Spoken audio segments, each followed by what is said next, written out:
अस्सलाम वालेकुम नाज़रीन, आप देख रहे हैं नया पाकिस्तान और मैं हूं शहजाद इकबाल। संगीन माशी बहरान में घिरी तहरीक इंसाफ की हुकूमत एक के बाद एक सियासी शोशा छोड़कर खुद को नए मसाइल में उलझा रही है। खजाना खाली है, महंगाई बढ़ रही है, टैक्स हदफ पूरा नहीं हो रहा, रुपए की कदर कम हो रही है, मगर वजीर आजम इमरान खान 18वीं तरमीम पर मोतरज हैं और बेनजीर इनकम सपोर्ट प्रोग्राम का नाम तब्दील करने के गैर जरूरी बहस में उलझे हुए हैं। और अब इसी मामले पर हुकूमत और पाकिस्तान पीपल्स पार्टी आमने सामने आ रहे हैं। कल गोटकी में जीडीए के रहनुमाओं ने वजीर आजम इमरान खान से बेनजीर इनकम सपोर्ट प्रोग्राम का नाम तब्दील करने का मुतालबा किया तो वजीर आजम ने जवाब दिया कि समझे नाम तब्दील हो गया। वजीर आजम इमरान खान ने कहा चेंज हो गया नाम। वजीर आजम इस अंदाज से अपने इत्तेहादियों को यकीन दहानी करा रहे हैं जैसे कि कहते ही नाम तब्दील हो जाएगा, जबकि इन्हें मालूम होना चाहिए कि बेनजीर इनकम सपोर्ट प्रोग्राम 2010 में एक्ट ऑफ पार्लियामेंट के तहत मंजूर हुआ था। अगर हुकूमत इसके नाम में तब्दीली चाहती है तो एक्ट ऑफ पार्लियामेंट के जरिए ही ऐसा मुमकिन होगा। दूसरी तरफ आज गवर्नर सिंध इमरान इस्माइल ने भी दो टोक लफ्जों में कहा कि बेनजीर इनकम सपोर्ट प्रोग्राम का नाम हर सूरत में तब्दील किया जाएगा। ये मुझे नहीं पता उन्होंने कब कहा है, लेकिन हम इंशाल्लाह इसका नाम तब्दील जरूर करेंगे। गवर्नर सिंध भी गैर जरूरी मामले में हाथ डालने पर बज़िद है कि हुकूमत इस प्रोग्राम का नाम तब्दील कर ही रहेगी, मगर अहम बात यह है कि हुकूमत में इस हवाले से राय मुख्तलिफ है। वजीर आजम और गवर्नर सिंध के बरक्स वजीर खारजा शाह महमूद कुरैशी इस इक़दाम के हक में नजर नहीं आते। जहां तक नाम की बात है, कुछ मेंबर्स की तजवीज़ थी उस नाम को तब्दील किया जाए, लेकिन आप जानते हैं वो एक कानूनी तरीकाकार होता है, लेजिस्लेटिव चीज़ है और उसको देखा जाएगा।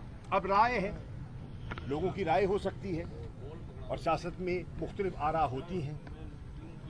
मैं ज़ाती तौर पर जब पार्टी की वो नशस्त आएगी जिसमें मशावरत होगी, मैं ज़ाती तौर पर नाम की तब्दीली के हक में नहीं हूँ। मैं समझता हूँ नाम नहीं काम देखा जाता है। वजीर खारजा Shah Mahmood Qureshi Benazir income support programme के नाम की तब्दीली नहीं चाहते, जिसके तहत 57 लाख खवातीन की माली इमदाद की जाती है। अब भी ये प्रोग्राम 125 अरब रुपए के बजट से चल रहा है, मगर हुकूमत को इसके नाम से मसला है। याद रहे कि नून लीग 5 साल हुकूमत में रही। इस दौरान पीपल्स पार्टी से इसके ताल्लुकात में ऊंच नीच आती रही, लेकिन नून लीग ने इस प्रोग्राम के नाम को तब्दील नहीं किया। नाम बेनजीर इनकम सपोर्ट प्रोग्राम ही रहा पूरे 5 साल। हुकूमत के इस नए सियासी शोषण पर पाकिस्तान पीपल्स पार्टी सीख पाए। चेयरमैन पीपल्स पार्टी बिलाल भुट्टो ने इसे साजिश करार देते हुए कहा है कि हुकूमत बेनजीर इनकम सपोर्ट प्रोग्राम और 18वीं तरमीम का मुकम्मल खात्मा चाहती है।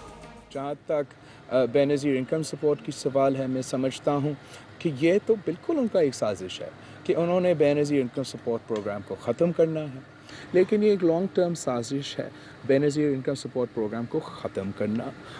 ये लोग अवाम दुश्मन, गरीब दुश्मन लोग हैं, उनकी ज़हनियत ऐसा है, पहले वो नाम चेंज करेंगे, फिर वो पैसा कम करेंगे, फिर वो बिल्कुल बंद करेंगे। जहाँ तक 18वीं तरमीम की बात है, ये तो मैं जैसे मैं BISP का भी जिक्र करता था इलेक्शन कैंपेन में, इलेक्शन कैंपेन से पहले, कि ये चाहते हैं, ये इनका डॉक्ट्रिन यही है कि वो 18th अमेंडमेंट को ख़त्म करके 1 यूनिट कायम करना चाहते हैं। बिलावल हुकूमत की नीयत पर शक कर रहे हैं, मगर हुकूमत की नजरें सिर्फ बेनजीर इनकम सपोर्ट प्रोग्राम पर नहीं 18वीं तरमीम पर भी टिकी हैं, जिसने वजीर आजम के मुताबिक वफाक को दिवालिया कर दिया। NFC वार्ड में सब कुछ सूबों के पास चला गया है, सेंटर के पास, फेडरल गवर्नमेंट के पास, तो फेडरल गवर्नमेंट तो वैसे ही बैंकरप्ट है। 18वीं तरमीम के बाद सेंटर के हालात क्या हैं? 5,500 अरब टोटल पैसा है सेंटर के पास, फेडरल गवर्नमेंट के पास। इसमें से कर्जों की किस्तें अदा करने के लिए तकरीबन 2,000 अरब निकल जाता है,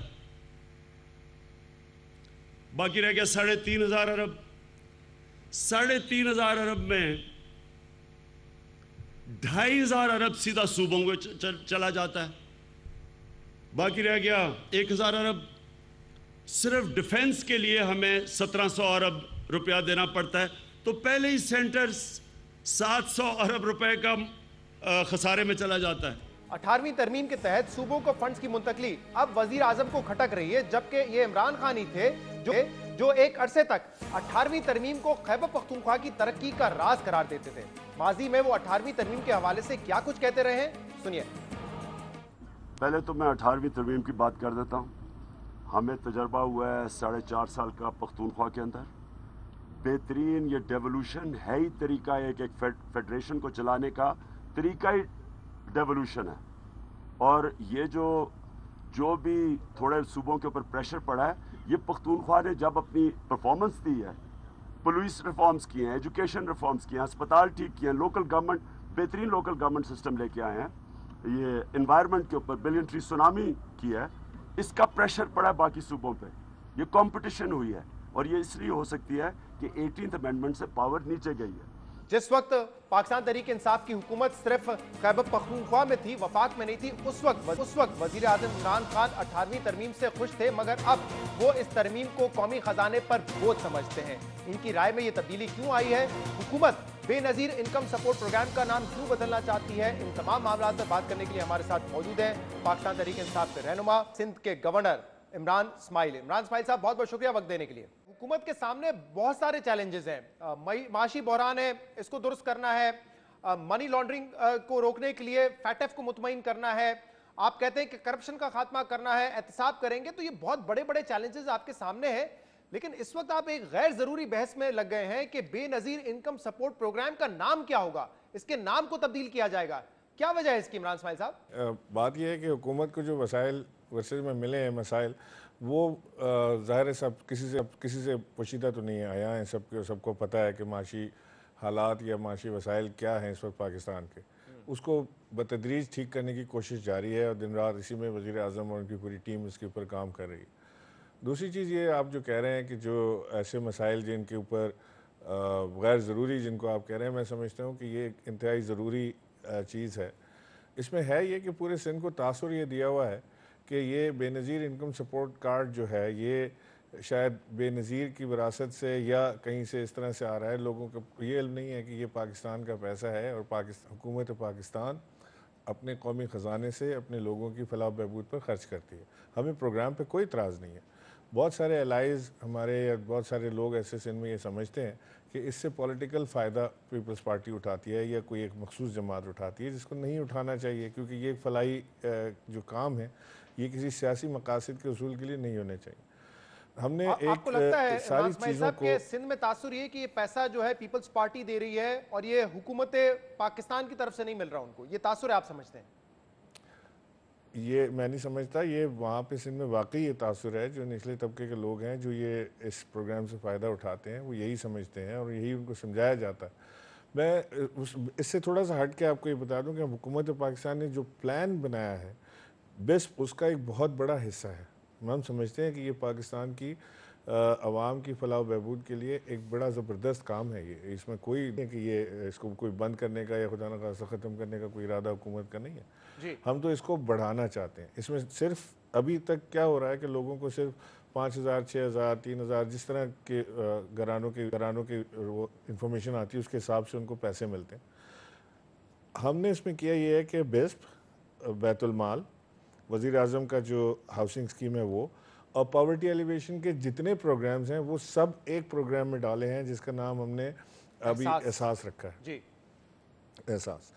वो प्रोग्राम जो है वो उस प्रोग्राम के अंडर में ये सारे आ जाएंगे और वो प्रोग्राम एक बड़ा प्रोग्राम हो जाएगा। यानी इसमें जो लोग डिजर्विंग होंगे, जिनको घर चाहिए तो उनको घर भी मिलेगा। इसमें तो कोई किसी को एतराज नहीं होना चाहिए कि एक बड़ा प्रोग्राम है एहसास, उसके नीचे बैतुल माल भी आ गया, BISP भी आ गया, लेकिन आप कह रहे हैं कि BISP का नाम चेंज होना ज्यादा जरूरी है। ये मेरे लिए थोड़ा सा फिक्र की बात है, क्योंकि नाम कुछ भी हो, लोग क्या समझे इससे फर्क नहीं होना चाहिए। और अगर आप कहते हैं कि इससे सियासी फायदा पहुंचता है पीपल्स पार्टी को, तो अभी इंसाफ हेल्थ कार्ड जो आप लोगों ने शुरू किया, वो कार्ड पे तो बाकायदा पाकिस्तान तहरीक इंसाफ का झंडा प्रिंट हुआ है। ना वजीर आजम की तस्वीर है, ना किसी चीफ मिनिस्टर की तस्वीर है, पार्टी फ्लैग है उस पर।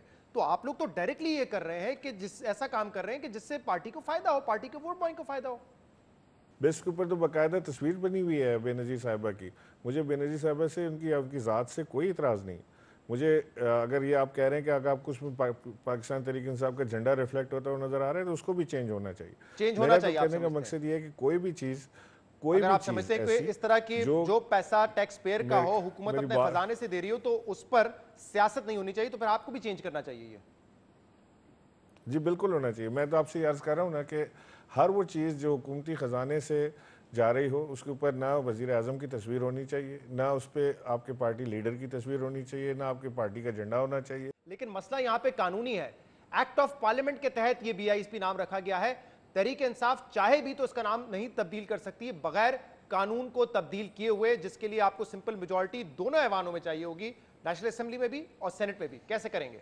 ये इंटेंशंस हैं हमारी, ये होना चाहिए। ये मेरी बिल्कुल, हाँ, मैं आपसे खुल के ये बात कह रहा हूँ कि ये होना चाहिए चेंज, और जब भी हमें इतनी ताकत और मिली गुंजाइश तो इसको ज़रूर चेंज करेंगे। ठीक है, जब कानून तब्दील करने की पोजीशन में आप होंगे तो उस वक्त कानून के तहत ये नाम चेंज किया जाएगा। फौरी तौर पे शायद ये आपके लिए मुमकिन ना हो। ऐसा ही है। चेयरमैन पीपल्स पार्टी बिलावल भुट्टो समझते हैं कि ये सिर्फ नाम की तब्दीली नहीं है, वो इसको तहरीक इंसाफ हुकूमत की साजिश करार दे रहे हैं। वो कह रहे हैं पहले नाम खत्म होगा, बाद में रकम कम की जाएगी और फिर इस स्कीम का खात्मा कर दिया जाएगा। वो कह रहे हैं कि ये इसलिए किया जा रहा है क्योंकि आपकी दोस्त गरीब दुश्मन दोस्त, आपकी हुकूमत गरीब दुश्मन हुकूमत है। मैं शहजाद कहना तो बहुत कुछ चाहता हूँ, लेकिन मैं इसमें सिर्फ ये बात आपसे ज़रूर कह सकता हूँ कि ये मिसगाइड कर रहे हैं कौम को। मैं ये यकीन दिलाता हूँ पाकिस्तान की आवाम को और ख़ास तौर से सिंध की आवाम को कि इसमें इस बिस्प के अंदर जो प्रोग्राम है इसमें सिर्फ इजाफा ही होगा, कमी नहीं आएगी। मैं आपको कह रहा हूँ कि हम इसके अंदर मकानात भी डाल रहे हैं, हम इसके अंदर एजुकेशन डाल रहे हैं, हम इसके अंदर सेहत इंसाफ कार्ड इसके अंदर डाल रहे हैं। सारी चीज़ें अटैच करें, कंपैक्ट करके आपको इससे बड़ा पैकेज देंगे। कल इमरान खान साहब ने एक और बड़ा ऐलान किया। उन्होंने कहा है कि कराची 162 अरब रुपए का पैकेज मिलेगा। 18 मंसूबे हैं, ट्रांसपोर्ट के भी हैं, पानी के भी हैं। लेकिन कल ही इमरान खान साहब ने आपकी मौजूदगी में एक और बात भी की है। गोटकी में उन्होंने कहा कि वफाक जो है उसका दिवालिया हो चुका है 18वीं तरमीम के बाद। तो आपने इसके बाद इमरान खान साहब से पूछा कि वफाक फिर ये पैसे कैसे देगा 162 अरब रुपए? क्या माजी की तरह बिलावल भुट्टो ने 150 अरब रुपए पैकेज का ऐलान किया था कराची के लिए, वो इंप्लीमेंट नहीं हुआ?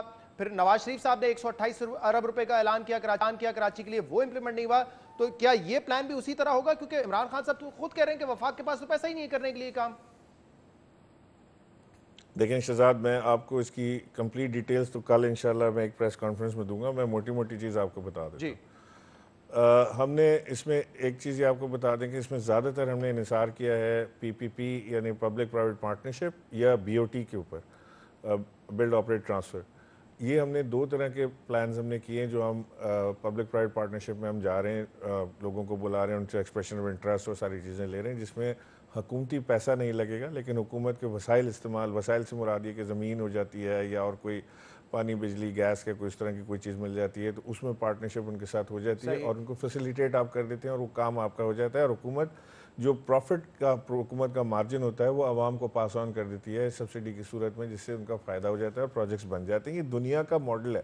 इसमें ज़रूरी नहीं होता कि आप हार्ड कैश रख के बैठें और कहें ये आगे 100 अरब रुपये और अब कल से दनादन शुरू हो जाए काम, उस तरह से नहीं होता।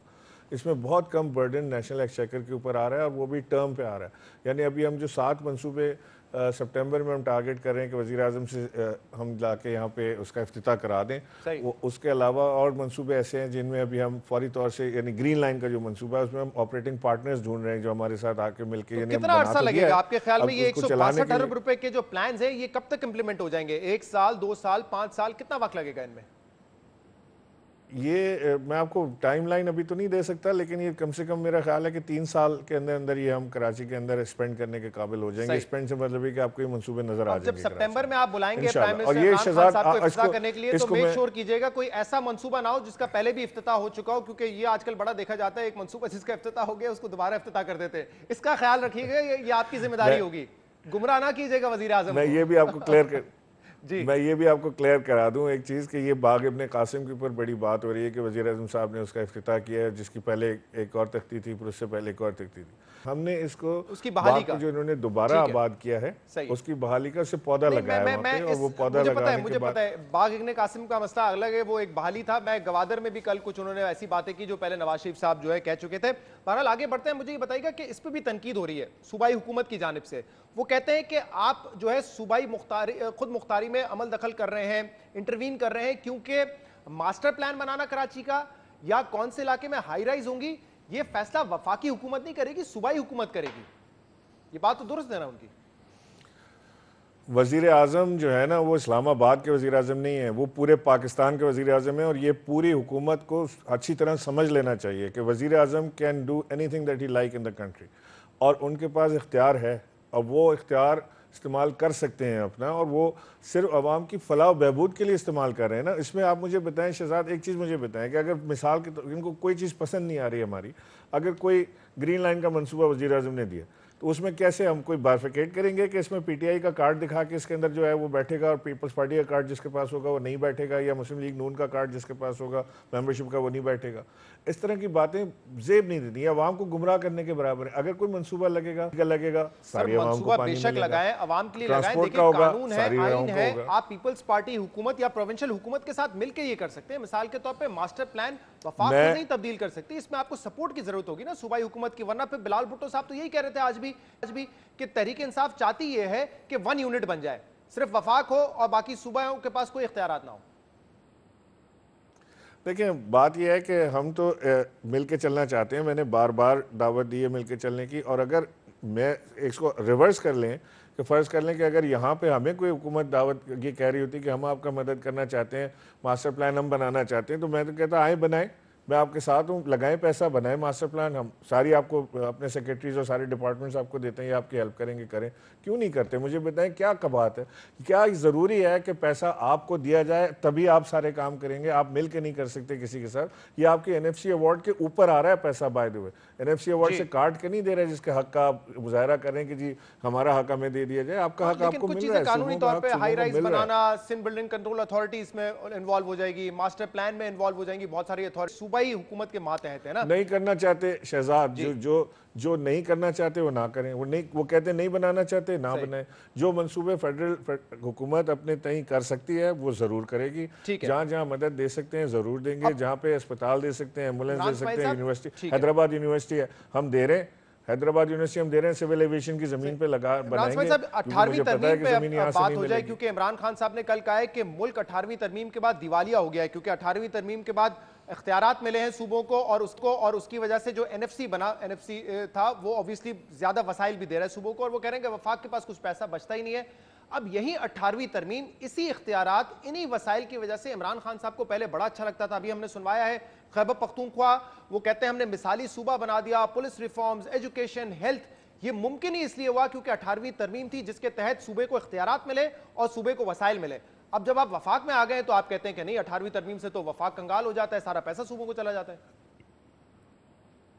सूबे अभी भी हमारे पास हैं, ऐसा नहीं है कि खाली वफाक में हमें, सूबों में नहीं है। 3 सूबे इस वक्त हम, एक सूबे में कोलिशन और 2 सूबों में हम अपनी हुकूमत चला रहे हैं जी। वह ऐसा नहीं है। देखिए, कई चीज़ें ऐसी हैं जिनको करेक्ट करने की ज़रूरत। 18वीं तरमीम के खिलाफ मुखालिफ कोई भी नहीं है, ना इमरान खान साहब है ना उनकी हुकूमत है, कोई भी नहीं। हम चाहते हैं कि सूबे खुद मुख्तार रहें, लेकिन कई चीज़ें ऐसी हैं जिनको सेंट्रलाइज होना चाहिए था। जो अमेंडमेंट, ये चीज़ें तो हो सकती हैं ना, बेहतरी के लिए तो आप कर सकते हैं चीज़ें। दुनिया में जो हेल्थ पॉलिसी है वो एक होती है, हमारे यहाँ हेल्थ पॉलिसी हर सूबा अपनी अलग बना रहा है। दुनिया में एजुकेशन पॉलिसी एक होती है, हमारे यहाँ हर एजुकेशन पॉलिसी एक बना, हर सूबा अपनी चला रहा है। कोई कहते हैं हम ये सिलेबस पढ़ाएंगे, कोई कहते हैं वो पढ़ाएंगे। वज़ीर आज़म तो इसी बात की तारीफ कर रहे थे कि इससे सूबों में कंपटीशन बढ़ता है। खैबर पख्तूनख्वा ने करके दिखाया, और इसीलिए दूसरे सूबे भी हमको देखकर आगे बढ़ने की कोशिश कर रहे हैं। कंपेटिटिव एनवायरनमेंट होता है, खासतौर पर पाकिस्तान जैसे मुल्क में। जो देखिए, कुछ चीज़ों में बात कितनी डिवाइड आप बिल्कुल ठीक कह रहे हैं जी शहजाद, उन बातों पे आज भी रुके हुए हैं। मैं ये नहीं कह रहा कि सूबों में कंपटीशन ना बढ़ाएं और कंपटीशन के जरिए आप क्वालिटी एजुकेशन खत्म कर दें। क्वालिटी ऑफ ये ना तो आपके हाथ में, सूबों के इख्तियार में है। अगर वहाँ से सिलेबस, फर्ज करें सिलेबस की बात हो रही है ना कि सिलेबस, सिंगल सिलेबस पूरे मुल्क में होना चाहिए, तो वो तो सेंटर ही देगा। अगर सेंटर सिंगल सिलेबस देता है तो किसकी क्वालिटी ऑफ एजुकेशन क्या होती है? यानी हार्वर्ड भी वही पढ़ा रहा है, ऑक्सफोर्ड भी वही पढ़ा रहा है, और नेशनल कॉलेज भी वही पढ़ा रहा है, और दूसरे कॉलेज भी वही पढ़ा रहे हैं, लेकिन उसमें क्वालिटी एजुकेशन का फर्क है कि किस किस्म की क्वालिटी दे रहा है। साहब तो वसाइल के हवाले से कल बात कर रहे थे ना कि सारे वसाइल जब मुंतकिल कर देंगे आप डिफेंस को, सूबों को, या डेट सर्विसिंग में, तो हमारे पास, वफाक के पास पैसा नहीं बचता। अब यही सवाल मैंने सदर मुमलिकत आरिफ अलवी साहब से किया था। उन्होंने कहा अगर किसी किस्म की तरमीम आती है, 18वीं तरमीम को चेंज करने की कोशिश की जाती है, तो इससे वफाक फेडरेशन को नुकसान होगा, फेडरेशन कमजोर होगी इससे। देखिए जो खान साहब जो चीज़ बता रहे थे वो सिर्फ ये समझा रहे थे कि वफाक का बजट जो है वो शुरुआती डेफिसिट से होता है। उस पे वो बता रहे थे कि सूबों को कितना जाता है, डिफेंस को कितना जाता है, और बाकी अखराजात और कर्जे उतारने के बाद, यानी कर्जों की किस्त उतार तो हम सके ही नहीं आज तक, हम तो सिर्फ किस्तें ही पे कर रहे हैं। हमें वो सूद पे करने के बाद वफाक शुरुआती डेफिसिट से होता है। ठीक है। वो ये नहीं कह रहे थे कि सूबों को काट देना चाहिए या बंद कर देना चाहिए, वो सिर्फ हिसाब एक समझाने के लिए हिसाब दे रहे थे कि वफाक से जो उम्मीदें लोग लगाते हैं कि वो तरक्याती प्रोजेक्ट्स दूसरी चीज़ों में, वो वफाक के लिए बड़ा मुश्किल काम इसलिए हो जाता है कि वफाक शुरू डेफिसिट से करता है। बहुत बहुत शुक्रिया। गवर्नर सिंध इमरान इस्माइल साथ मौजूद थे और वो कह रहे थे कि BISP का नाम चेंज होगा, लेकिन फौरी तौर पे उनके पास शायद नंबर नहीं है तो ये ना हो, लेकिन आगे जाके ये करना जरूरी है। यहाँ पे हम आपको दिखाएंगे कि कुछ अर्से पहले मैंने इंटरव्यू किया था डॉक्टर आरिफ अलवी साहब का, सदर मुमलिकत है, उनसे यही हमने सवाल किया कि 18वीं तरमीम को लेकर आपकी पार्टी में बात होती है, क्या कोई ऐसा प्लान है कि इसमें मजीद तरमीम की जाएगी या इसको रोल बैक किया जाएगा? इख्तियारात और वसाइल नहीं लिए जाएंगे सूबों से, क्योंकि हम जिस पार्टी से बिलोंग करते हैं उसने तो बार बार डेवोल्यूशन की बात की है, यानी कि इख्तियारात नीचे मुंतकिल करने की बात की। इमरान खान साहब खुद कहते रहे कि सूबे को इख्तियारात मिले, सूबे ने अच्छा परफॉर्म किया, बल्कि वो तो ये भी चाहते हैं कि इख्तियारात सूबों से लेकर लोकल गवर्नमेंट तक दिए जाएं, लेकिन अब वो कह रहे हैं कि वफाक के पास पैसा नहीं बचता। ये एक ऐसा मसला है जिस पर आगे जाके सियासी जमातों को बहस करनी होगी और कोई वे आउट निकालना पड़ेगा अगर इससे कोई प्रॉब्लम्स क्रिएट हो रहे हैं। कल वजीर आजम इमरान खान ने यह कहा कि 18वीं तरमीम और NFC के बाद वफाक जो है वो कंगाल हो जाता है, क्योंकि NFC अवार्ड के बाद ये देखा गया था कि 2500 अरब रुपए, 5,500 अरब में से 2500 अरब रुपए सूबों को मुंतकिल कर दिया जाता है, 2000 डेट सर्विसिंग में खर्च हो जाते हैं और 1700 अरब का हमारा डिफेंस बजट है, जिसका मतलब ये कि वफाक जब अपना माली साल शुरू करता है तो 700 अरब रुपए के खसारे से शुरू करता है। इस पर हम बात करेंगे। हमारे साथ मौजूद है साबिक वजीर खजाना मिफ्ताह इस्माइल साहब। आप भी पाकिस्तान की मईशत को बड़े गौर से देखते रहे, बल्कि मईशत चलाई आपने।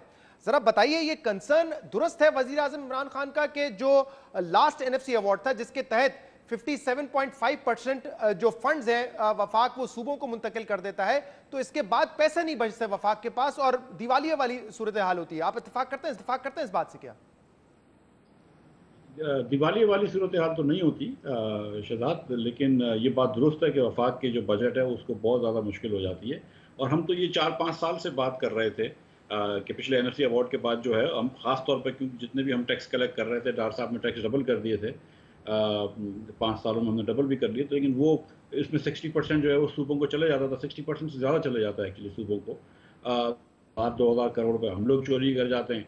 आज जब वो बैठे हैं और कोई इनसे काम नहीं हो रहा, इनसे तो खैर कलेक्शन भी पीछे चले गई है, तो अब ये बात कर रहे हैं। वही आदमी जो कि जुलाई के अंदर 18वीं तरमीम के गुन गा रहा था, आज वो उसके खिलाफ बात कर रहा है। अब किसी बात पर खान साहब क्योंकि ठहरते नहीं हैं तो क्या कहें उसका, लेकिन ये बात दुरुस्त है वैसे इनकी कि 18वीं तरमीम का इसमें मसला नहीं है। NFC अवार्ड के तहत जो सूबों को अवार्ड जाता है उसके बाद वफाक की पोजीशन बहुत टाइट हो जाती है। हाँ, लेकिन 18वीं तरमीम के बाद ही NFC अवार्ड में एक तब्दीली की गई थी, क्योंकि हमें पता था कि जब इख्तियारात सूबों को, तो उन इख्तियारात को पूरा करने के लिए वसाइल भी देने पड़ेंगे, जिसके बाद सूबों का शेयर बढ़ाया गया था। तो आप लोगों ने अपने दौरे हुकूमत में कोशिश की कि कुछ इख्तियारात सूबों से ले लिए जाए, या अगर इख्तियारात दिए हैं तो उनके वसाइल उस हिसाब से होने चाहिए और वफाक को फंड ज्यादा मिले? कोई ऐसी कोशिश नहीं की आप लोगों ने? 18वीं तरमीम में ये कहा गया है कि NFC अवार्ड जो है वो 57.5% से कम नहीं हो सकता, बढ़ सकता है।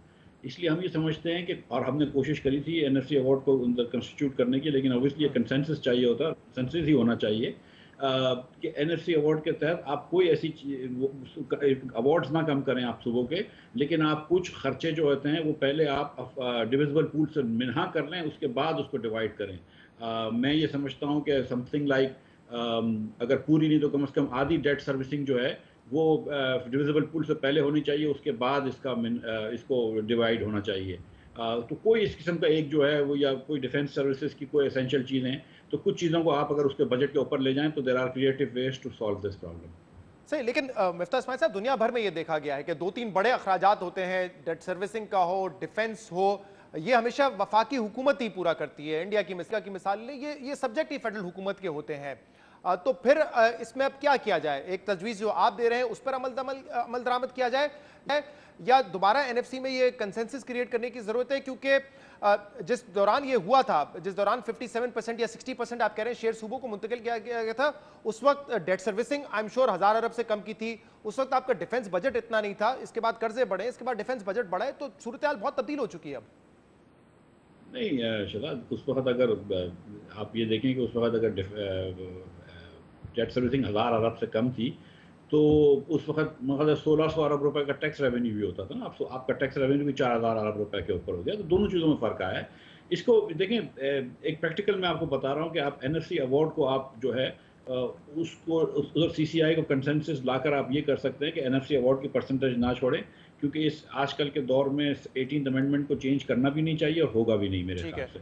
आप ये कह रहे हैं कि पूरी दुनिया में ये होता है, लेकिन पूरी दुनिया में फेडरल गवर्नमेंट जो होती है अपनी 60% जो है वो सूबों को पैसे नहीं देती। एक मसला ये भी हो रहा है कि जब आप सूबों को इतने पैसे दे रहे हैं तो सूबों का इंसेंटिव खत्म हो रहा है पैसे जमा करने का, तो वो खुद भी पैसे नहीं जमा कर रहे। अब सूबा भी तो है ना, वो 10, 20, 25, 30, 40% पैसे खुद भी जमा करे। यहाँ तो ये होता है कि कुछ तो आप 90% से ज़्यादा आप पैसे दे रहे हैं, सूबे कुछ कोशिश भी नहीं कर रहे।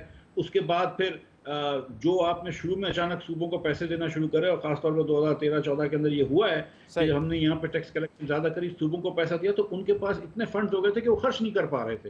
पीपल्स पार्टी का इसमें मौक़िफ़ ये रहा है और अभी भी आया है कि जो पाई है, जो आपकी टैक्स जनरेशन है, उसको आप बढ़ाएं, पाई को बढ़ाएं। आपके दौर में आप कहते हैं 2000 या 2200 अरब से 4000 अरब तक लेके आ गए, लेकिन फिर भी इन टर्म्स ऑफ GDP अभी भी हम दुनिया में जो एक बेंचमार्क सेट किया जाता है टैक्स टू GDP, उससे हम बहुत पीछे हैं। ये कैसे होगा? इमरान खान साहब और PTI ने बड़ा एतमाद का इजहार किया था कि पब्लिक हम पे एतमाद करेगी और हमें पैसा देगी। इनको भी प्रॉब्लम हो रहा है, आप लोग टैक्स कलेक्शन बढ़ाने के बावजूद भी टैक्स टू GDP ज्यादा नहीं बढ़ा सके। GDP कम हो जाएगा पाकिस्तान में, क्योंकि टैक्स कलेक्शन बहुत पीछे जा रही है। इस वक्त ये जो है मेरे ख्याल से 380 अरब रुपए पीछे चल रहे हैं टारगेट से, और ये शायद लास्ट ईयर से 2-4% ज़्यादा टैक्स जमा कर सकेंगे नॉमिनल टर्म्स में। इसका मतलब है कि रियल टर्म में 10-12% पीछे चले जाएंगे, तो टैक्स टू GDP इस साल कम हो जाएगा। खान साहब के ये वादे भी पूरे नहीं हुए कि टैक्स डबल कर देंगे या टैक्स नेट को बड़ा कर देंगे, वो मतलब ये ना कर पाए। चलें, बहरहाल इसका हल ये नहीं है भाई कि आप मज़ीद और टैक्स लगाएं। इसका ये हल है कि आप टैक्स रेट्स कम रखें और लोगों को नेट में लेके आएँ। वही कोशिश हमने भी करी थी, और उसका हल ये है कि आप नॉन टैक्स पेयर्स को इतनी मराहत ना दें। हमने कोशिश करी थी कि मकान या गाड़ी ना खरीदने दें, वो इन्होंने खैर पीछे कर दिया, उसको उन्होंने वो खोल दिया। हमने कोशिश करी थी कि इंडिविजुअल्स के ऊपर 15% से ज़्यादा टैक्स ना लगाएं। इस पाकिस्तान में शहजाद 15% से ज़्यादा किसी से टैक्स लेना जो है वो बहुत मुश्किल है, फिर लोग इवेट करना शुरू करते हैं। मिफ्ता इस्माइल साहब, क्योंकि आपने ये इंसेंटिव दिया था और बिल्कुल इलेक्शन से पहले दिया था, 5 साल तक ये इंसेंटिव नहीं दिया गया, तो जाहिर सी बात है तासुर तो ये है कि आप लोगों ने इलेक्शंस की वजह से दिया था। लेकिन इस वक्त जो 300 या 325 अरब रुपए का शॉर्टफॉल है, उस पर हुकूमत की कितना कसूर है और बाकी वाकयात का कितना इफेक्ट है? क्योंकि एक तो इकोनॉमिक स्लो डाउन है, दूसरा वो कहते हैं कि हमने इंपोर्ट कम की है, जिसकी वजह से इंपोर्ट पे जो 40% तकरीबन हमारा टैक्स कलेक्शन हो जाता है, उसमें कमी आई है। फिर आप लोगों ने इंडिविजुअल्स का टैक्स कम कर दिया, मोबाइल पे जो प्रीपेड टैक्स था वो इस वक्त खत्म है, इन्होंने आते साथ पेट्रोलियम प्रोडक्ट्स पे टैक्स कम कर दिया। तो कह रहे हैं कि इन वजूहात की वजह से जो है वो टैक्स कम कलेक्ट हो रहा है। देखिए, ये बात इसमें दुरुस्त नहीं है। मैं आपको बता दूं, 55% टैक्स, 52% पिछले साल था, मेरे ख्याल इस साल 55% टैक्स जो है वो पोर्ट से आ रहा है, तो 40% नहीं आ रहा। इंपोर्ट कितना कम हुआ है? 1.8%। ये कह रहे हैं कि वो 55 से 40% गिर गया, तो वहाँ पर तो 11% बढ़ जाना चाहिए था, आपका तो नहीं बढ़ा। उसके बाद बाकी जो एरिया था, जो 45% जिधर आप जो पोर्ट से टैक्स नहीं आता, उधर आपकी 8% इन्फ्लेशन है और 4% ग्रोथ है, लेस से 12%। तो 12% की वहाँ पे ग्रोथ आनी चाहिए थी, तो 5% वो ग्रोथ आनी थी, वहाँ पे भी ग्रोथ नहीं आई है।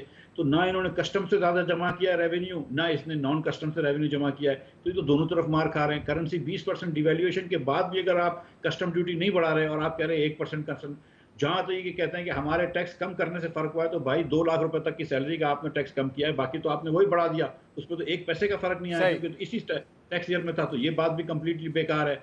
इन्होंने जो वो गाड़ियों के ऊपर जो हमने हटाया था सेल टैक्स, वो इन्होंने वापस ला, तो नॉन टैक्स पेयर्स को खरीदने दिया, उससे इनको 35 अरब रुपए का एडिशनल टैक्स मिलेगा। ठीक है, तो मतलब ये the not correcting tax is their responsibility, और इकोनॉमी जो स्लो हुई है वो भी इनकी रिस्पॉन्सिबिलिटी है ना। हम जब गए थे तो 8% चल रही थी, इन्होंने PSDP की स्पेंडिंग खुद रोक दी है, करंट अकाउंट पे ज्यादा खर्च कर रहे हैं। हमको ये रोज गालियां देते थे कि हम शाही खर्चे कर रहे हैं, तो भाई हमारे शाही खर्चों से कुछ तो खर्चा कम करके बहुत बहुत शुक्रिया, बहुत बहुत शुक्रिया। मिफ्ता इस्माइल साहब मौजूद थे। Pakistani film industry revival phase से गुजर रही है। पिछले साल पाकिस्तान में 21 फिल्में बनी, इनमें से एक फिल्म ने 50 करोड़ रुपए से जायद का बिजनेस किया। हमारी फिल्में बैनुल अक़वामी फेस्टिवल्स में भी सराही जा रही हैं।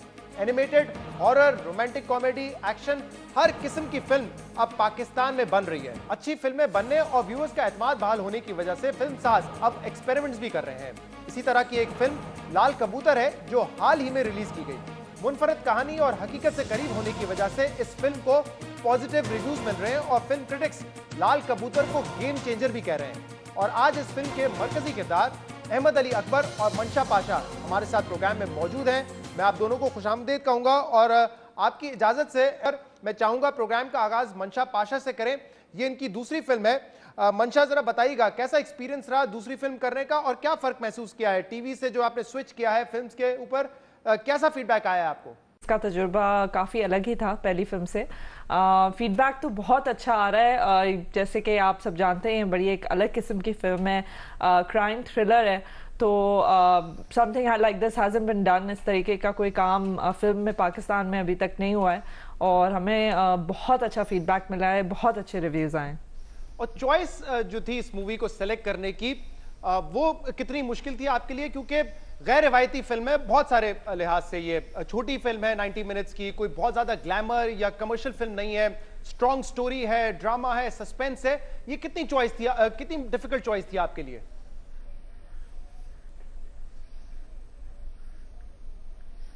मैं एक्चुअली हुमायूं सईद की एक कही हुई बात इस वक्त कोट करना चाहूँगी। उन्होंने कहा फिल्म छोटी या बड़ी नहीं होती, फिल्म सिर्फ अच्छी या बुरी होती है। तो जब आप फिल्म को सिलेक्ट भी करते हैं, I don't think you should look at कि इसमें ग्लैमर है या ये है या वो है।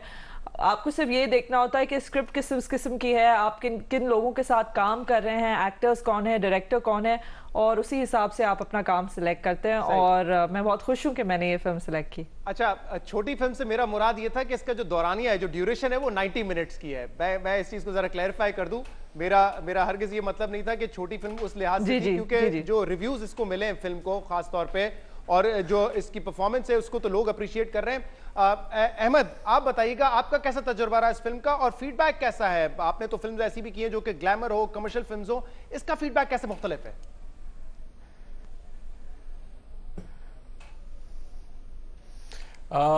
इसके रिव्यूज़ बहुत अच्छे हैं। ये असल में एक तो ये भी एडवांटेज था कि डिफरेंट फिल्म थी, ऐसी फिल्म पहले नहीं बनी हुई, क्राइम थ्रिलर और बहुत रियलिटी के क्लोज है। हमने कोशिश की कि जितना ऑथेंटिक बना सकें। और इसका रिव्यूज़ आप देखें ऑनलाइन अच्छे हैं, मेहनत हुई भी है। डायरेक्टर हमारे बड़े अच्छे हैं, उन्होंने ही मेड श्योर के काम बिल्कुल अप टू पार रहे और हमें इंस्पायर किया उन्होंने। तो बड़ा अच्छा फुलफिलिंग एक्सपीरियंस था मेरा। अच्छी स्टोरी थी, अच्छी स्टोरी को में एक्ट करना वैसे ही बहुत फुलफिलिंग होता है, सेटिस्फाइंग था। तो it was a very good experience. मंशा, ये बताइएगा आपका एक्सपीरियंस कैसा रहा? डायरेक्टर जो है मूवी के कमाल खान, उनके साथ काम करने का, क्या वो एक्टर के डायरेक्टर हैं या खुद डिक्टेट करते हैं कि क्या करना चाहिए? वो एक्सपीरियंस कैसा रहा? और मूवी का नाम जो था लाल कबूतर, इसके बारे में जरा बताइएगा कि ये नाम के पीछे बैकग्राउंड क्या है, लॉजिक क्या थी ये नाम रखने की?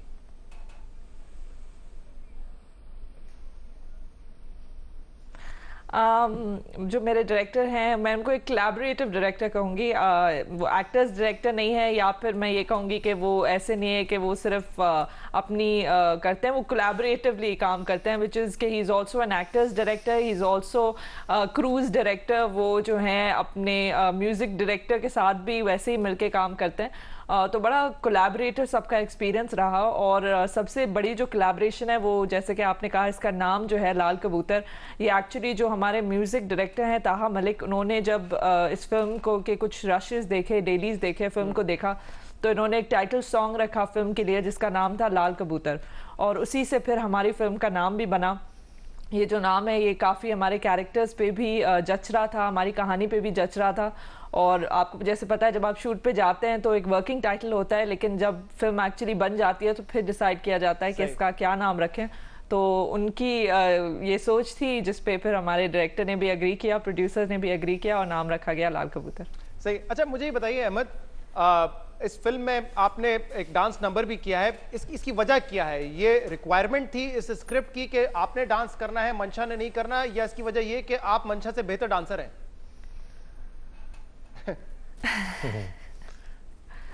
नहीं, ऐसा कुछ भी नहीं था। रिक्वायरमेंट थी स्क्रिप्ट की। मैं बड़ा फैसिनेट हुआ जब मैंने जाके फिल्म देखी और मैंने देखा कि कमाल ने इसको कैसे इंसर्ट किया, एडिट किया फिल्म में। जो इसका असल मकसद था वो ये था कि इस लड़के की एक लाइटर साइड भी दिखानी है ज़िंदगी की, बिफोर इसके जो सारे मुश्किलात पेश आते हैं इसे, इसका एक कॉन्ट्रास्ट डेवलप करना था। और जो फॉलोइंग सीन लिखा हुआ था स्क्रिप्ट में वो भी एक बहुत कॉन्ट्रास्ट था। तो हम दिखाना चाह रहे थे इस लड़के की ज़िंदगी एक दिन में ही कितनी मुख्तलिफ होती है। बट तो वो डांस उसका हिस्सा था। बट अब जिस तरह वो एडिट हुआ है आपको नज़र तो वैसे ही आएगा, लेकिन उसने बड़े अच्छे तरीके से क्रेडिट्स भी उसमें रोल किए और आई वाज वेरी इम्प्रेस्ड। तो नहीं, हमने कुछ ऐसा नहीं सोचा था, बट बड़ा इंटरेस्टिंग उसकी इंसर्शन है फिल्म में। मंशा, आप भी बताइएगा, जो फीडबैक आपको इस मूवी के बाद मिला है, तो आप क्या समझती हैं, पाकिस्तानी अवाम में अब एक्सेप्टेबिलिटी जो है पाकिस्तानी फिल्म्स की वो बढ़ रही है, इंडस्ट्री मजीद ग्रो कर रही है, या आप समझती हैं कि अभी भी वक्त लगेगा और अगर सिनेमास को भी हमने जिंदा रखना है, ज्यादा से ज्यादा स्क्रीन को जिंदा रखना है, तो हमें हॉलीवुड और बॉलीवुड मूवीज की भी जरूरत है अभी?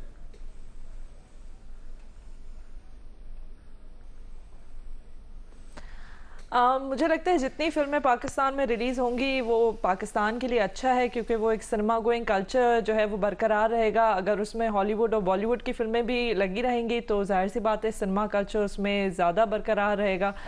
लेकिन जहाँ तक पाकिस्तानी इंडस्ट्री का सवाल है, मुझे लगता है कि बहुत कम अरसे में हमने बहुत ज़्यादा अच्छी फिल्में बनाना शुरू कर दी हैं, जिसमें जैसे अहमद ने नाम लिए, इस साल तकरीबन 20 से 25 पाकिस्तानी फिल्में आ रही हैं, जो कि एक ऐसी इंडस्ट्री के लिए जहाँ पे फिल्में बन ही नहीं रही थी बहुत बड़ी बात है, और अच्छी फिल्में बन रही हैं।